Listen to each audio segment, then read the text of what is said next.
Hey, welcome back to my channel. My name is Tatiana. I am a business coach, a mentor, a woman that loves to help you get out of your own way, and most importantly, I am a mom, y'all. Today's video, we are going to be talking all about what it truly means to run a business while also being a mom and what that looks like, and just some of my own experiences, some tips and advice and things that I share. As I'm currently filming this right now, I am about a month-ish away from my due date, and we are expecting a baby boy, y'all.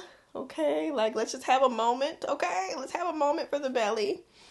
But yeah, he's coming, and I'm getting ready to be a mom of two. And so I thought it would be fun to talk about this with you all because it's something that I'm very passionate about.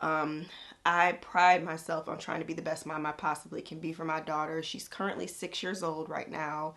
As I'm gearing up for our son to come, I can't help but be thinking about all of these things that I've put in place and how I want to make it even better, right? How I want to be even more intentional, how I really want to solidify the things that I want to do and really go for them and just stop messing around, okay? So I want to talk about that with you and just have an honest conversation. So if you are a mom and you happen to be watching this, definitely comment down below. Let me know how many kids you have, how old are they, like, just do the mom thing, brag on your kids a little bit. And just to give a little bit of a picture about my personal motherhood journey, I actually am a homeschool mom as well. So not only do I run my business here from the house, but I also am here with my daughter most days, okay? She does go and do some things and interact and get out and socialize and all of that stuff as well. But for the most part, we are here together every day. And so that definitely plays a big role in how I manage my time, because typically, especially at the age she's at, she would go away to school during the day, right? And so that even more so is a reason of why I've had to really figure out how to make all of these different aspects work together. And I'm grateful, and I have to mention too, I'm so grateful for my husband and his support, because a lot of it really comes from that. And then we do have support of family or friends if absolutely necessary. But a lot of the times it's really just us. And so it can feel very lonely. It can feel very defeating at times when you're just trying to make sure that not only do you get the time in with your family, and then, if you are married or, you're in a relationship, trying to make sure that you get in the time with the relationship. You want to show up for your family and friends, but then you also have this business that you really are passionate about and you want to grow, and you keep finding yourself maybe hitting a wall or just feeling guilty, quite frankly, and not really sure what to do. And that is a constant battle that I think moms deal with as you go through just the entrepreneurial journey. So let's talk about some different things. So, like I said, my daughter is 6, and we had her back in 2018. I will say that I was very, very excited to find out that we were having a girl, because I felt like with a girl, I'm like, okay, like I'm a girl, I'm girly, I like doing a lot of different things. And so I was really excited. I think that God was very intentional with my first child being a girl. It was very natural for me to be able to fall into a lot of the things with her, even though I did not know anything about taking care of no baby and all that stuff. That was all a learning curve, and I had to figure that out. But the actual part of like nurturing her and, trying to build her up and all of those things, like that part, I'm very much love. And it's just one of my favorite things to do. And so I think that now, that I'm getting ready to be a mom of two, being a boy mom, I'm kind of like, I don't know anything about that. And so it's definitely going to be new territory. And I think that's the first thing that I want to kind of address is with motherhood and with anything, right? But with motherhood, if you've been a mom for any length of time, your kids keep you on your toes. And there's always going to be new seasons and changes happening with them, which directly affect you. And so one thing that I can think of that's a great example of this is the time that they wake up in the morning or the time that they go to bed. It constantly changes, especially from when they're a newborn to like when they're 6, and I'm sure as they continue to get older. And that can play a role in the free time that is available to you, right? Because if your child is getting up at 6 in the morning or 5 in the morning, and that is your time, your dedicated morning time for yourself, then it's like, okay, well, what am I supposed to do? Just never go to bed? Or, am I supposed to get up at 1 o'clock in the morning? Like what gives? And also on the flip side, like when they go to bed, it's kind of the same thing, because then you might be more of a person who likes to do things in the evenings. I think one thing that has been very clear to me since the very beginning is that I constantly have to be open to pivoting. And even if I'll sit down and I'll have the intentions of like, all right, this is my new schedule, this is how it's going to happen, things always come up, right? Kids get sick. There might be an activity going on that I need to make sure I'm at, or for her, or maybe something came up and now we're doing something different. And being open to the change and the process of that, it really helps with frustration.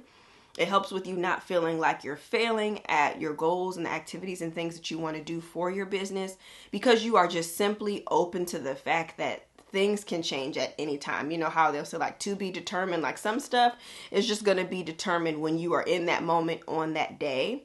But since having her, I think I definitely have become a lot more intentional with my time.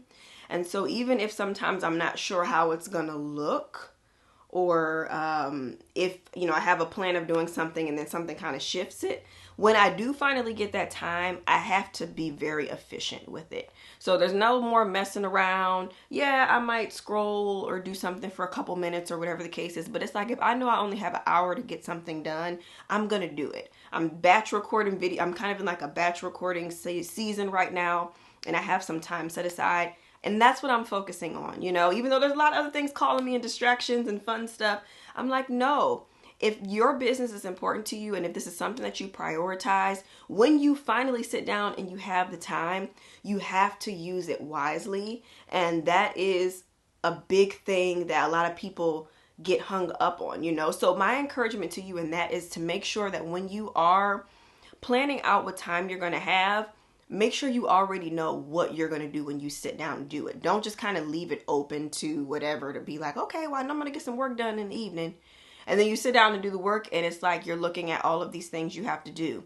Be very clear about that. And so the ways that I have done it in the past and the ways that I continue to do it is theme days or CEO days, or just dedicated times to dedicated blocks of time to when I'm able to focus on my business and I'm able to kind of step away from motherhood for a bit. And even sometimes that's just when me and my daughter are here. I might have her set her up. She's got a good snack. We finished our school day and I'm like, hey, Emery, I have a call coming up, right? That's a big one. I have a call coming up with a client and I'll set her up. She'll be watching one of her favorite shows. She's got snacks. She's good. We've checked in, we've hung out for the day. So I've kind of, checked all those things off. And now, we did our school day. And now I can come up here and I can be focused on my client and do what I need to do. Now that's going to change depending on the age of your child, right? But when she was younger and she would have nap time, I would try to schedule it. Her nap times, luckily, it worked out where she was a pretty good napper and it was pretty consistent. So I was able to schedule work blocks of time. And then I would also do more of my client calls in the evening when my husband was home or on the weekends. And that has since changed. Now I do a lot more of my stuff during the week and during the day because I'm able to because of her age. And so it's pivoted over the years and it's changed because she's changed. And that has opened up different opportunities for me to do things. I think the CEO days are helpful because if you have it on your calendar and one Friday out of the month, like for me, if it's 1 or 2 Fridays out of the month, or if you have a specific Saturday ritual that you do, whatever it might be, where that is your dedicated time. Maybe you got 2 or 3 hours where you can get out of the house and go to a coffee shop. Decide what that looks like for you. And then when you have that on your calendar, you've kind of talked to your support system about that, you guys are on the same page, then you can take a moment to sit down and say, okay, when this day comes and this time comes, I'm already going to wake up. I want things to already be kind of done for me in terms of how the time is going to go. and I'm going to sit down, I'm going to open up my laptop, I'm going to open up my notebook or whatever it is you're doing, and this is what I'm doing during this time. That is the biggest piece of the puzzle, is already knowing what you're doing. So like I mentioned, those distractions and things, they won't take as much from you because you will already be like, okay, I know I need to sit down and I need to write captions today, or I need to work on the descriptions. I need to edit this YouTube video. Okay, I know that I need to finish getting the back end of my site together for this launch that's happening. All right, I got 4 emails I need to batch. Let's go. And that's what you're going to use the time for. Now, theme days is a little bit different. If you have a bit more time, you might be able to take a couple days out of the week, even if it's just like 2 or 3 days. And you might say, okay, on Mondays, I have a couple hours in the morning before my child gets up for school. So I'm going to use Mondays to be my time where I plan out the week. And then on Tuesday morning, maybe that's going to be the time where I write out my newsletter for next week, and that's just what I'm going to do for that. And then maybe I'll record an episode of my podcast or something. And then maybe Thursday morning before they get up, I'm going to make that whatever you decide to make it.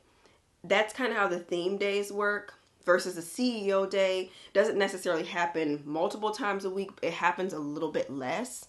And on the CEO days, I like to work on stuff that really requires a lot of my concentration and my time. And typically for me, that's planning and trying to figure out, mapping things out. I need focus for that. I can't have a lot of background noise. I can't be getting interrupted for snacks and different things. Like, I have to have focus. And so that's the types of tasks that I do on my CEO days. Editing a video, I can do that like the back of my hand. It could be people running around, jumping off of the ceiling. I can edit a video pretty much anywhere, and that's fine. But when it comes to things like writing, planning, and you'll kind of know what this stuff is for yourself, that is what I would recommend doing on a CEO day, or even more so if you can, things that are like bigger picture for your business where you don't always get the time to focus on it. Like, you know, finding funding for your business, or figuring out ways to collaborate with other business owners, maybe doing research on a new program or software you've been wanting to check into.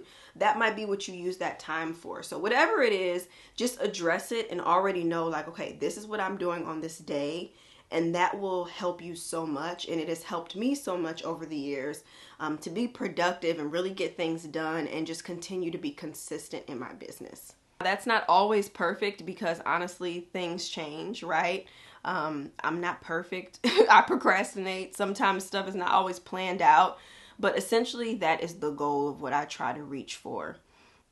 And another thing I think that motherhood has done for me too is that it makes me a lot more selective on what I choose to put my energy into as well. And I think this is even more so going to be a thing with 2 kids. I'm not going to be able to say yes to everything. Like, a lot of stuff is going to sound amazing and fun and be like, oh yes, I'm going to do that. But at the end of the day, I know that I cannot do everything because I wouldn't be able to do it well. It's one of my favorite things that Laura Casey from Cultivate What Matters always says. It's like, you cannot do it all and do it well. And I just resonate with that so much because it's true, you know. And so if I'm trying to be like the best mom I can be to an infant, and then I'm also trying to show up as this amazing homeschool mom and be present in our lessons and what we're doing with that, I have to make sure that I'm intentional about the time when I need to be hands-on with my kids.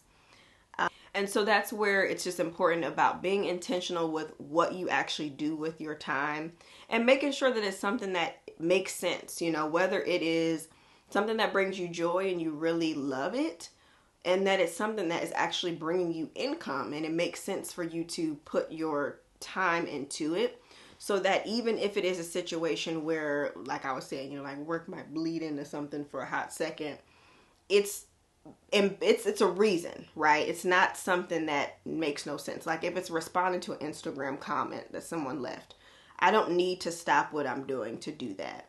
But if it is someone that has reached out and they're wanting to sign up for a coaching service or something like that, then I might be like, okay, after we get done with this next lesson, I'm going to peel off to the side and I'm going to send this invoice really quick, right? Because some things you may want to do within a timely manner if you can. And that's going to really be where you, again, like you're selective with your energy and your time. But at the end of the day, I try to set boundaries. I try to make sure that I give her attention. I try to make sure that we have time to play. And kids love playing.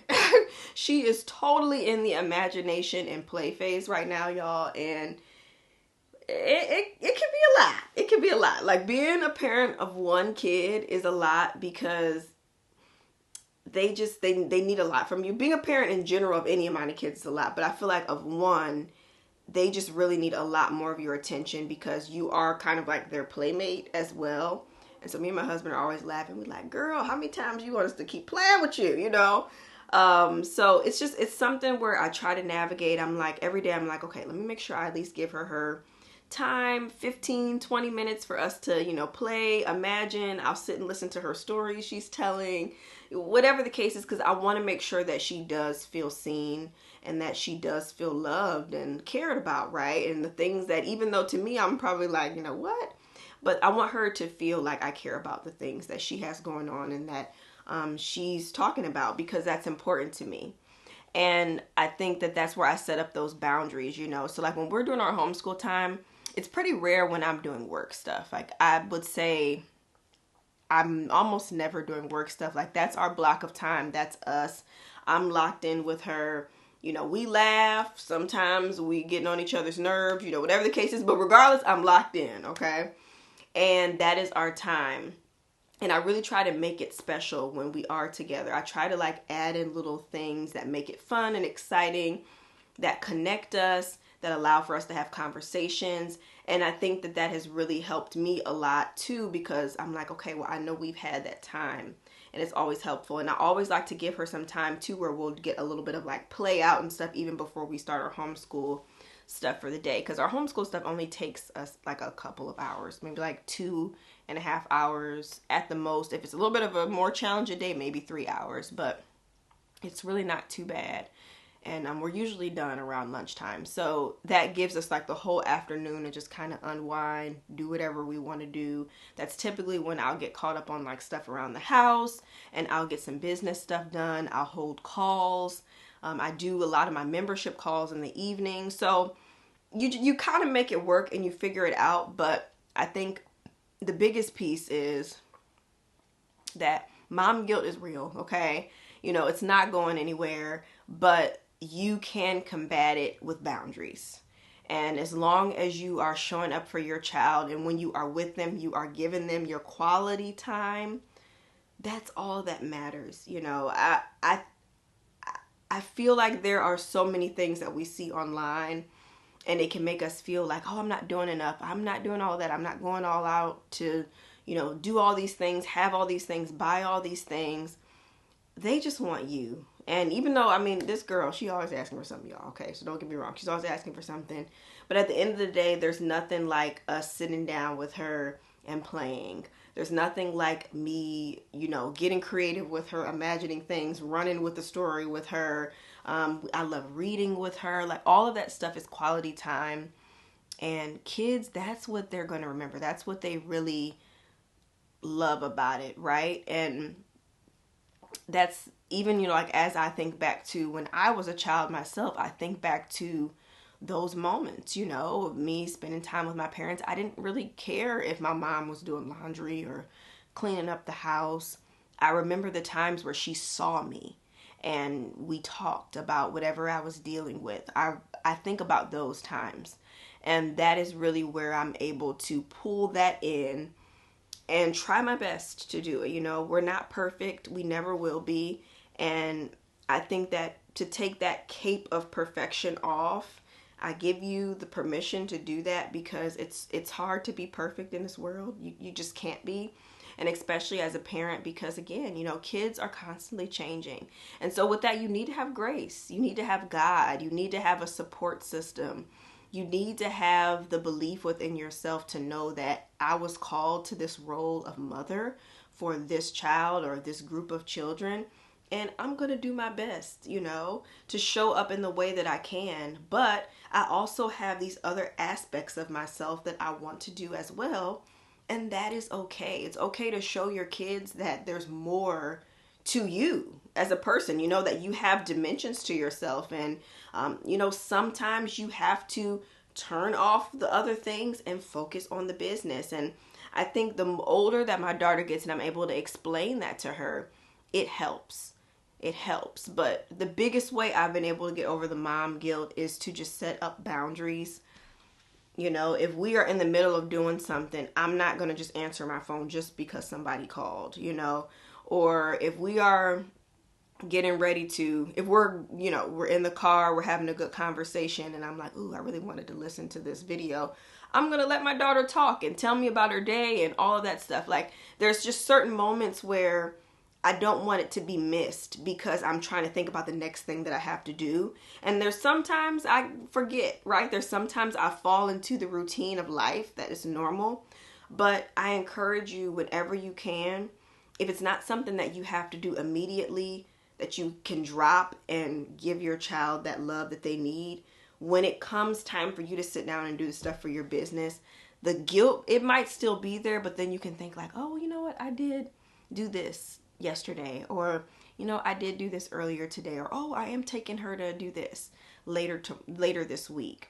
And I think that's the things that has really, really helped a lot. So I hope that this video was helpful in some way. I really just wanted to share some of the things that I've experienced over the last 6 years of being a mom of one. And it's going to be the same stuff I'm going to apply to being a mom of two. Like I said, I'm a little anxious, right? You know, it's a lot of newness getting ready to happen. But all in all, I'm actually excited because I think it's going to be a challenge to kind of figure it out. I know business is going to once again look very different. Me and my husband have already been having a lot of conversations of me really getting back into my CEO days. I had kind of got lax with them because I've been able to. My daughter's older and I've had more time. But I'm like, nope. I got to get back into being more intentional about my time, setting the stuff up on the calendar, having those conversations, making sure those boundaries are in place, and being present as much as I possibly can with those that matter the most to me. And I feel like that is the formula that is going to get me through. Once I'm kind of through that fog of the first few weeks, first month, 2 months, that will allow for me to get back up and get into the swing of things and allow for me to still be a present mom, but also a present business owner, because it is important to me to have this business. It's important to me to show up for the women that I know that I'm assigned to. And it's something that I don't take lightly, you know. I need that fulfillment for myself. That's something that I crave and that I want to continue to do. I want to honor the things that God has placed within me. I want to be able to foster it, right? I want to be able to steward it well and give it the attention that it needs. And I know that it is a benefit because of that. So, yeah, that is pretty much all I got. Thank you so much for listening. And in the comments down below, share any of your motherhood tips for balancing, finding harmony amongst your family and your business and work and just all of the things, because there's so many things we didn't even talk about in this video of how we have to just manage it all. Any tips that you have or lessons, things you've learned, epiphanies, share them in the comments so that we can encourage other moms to be, and all of that stuff. And I will see you all in the next video. Bye.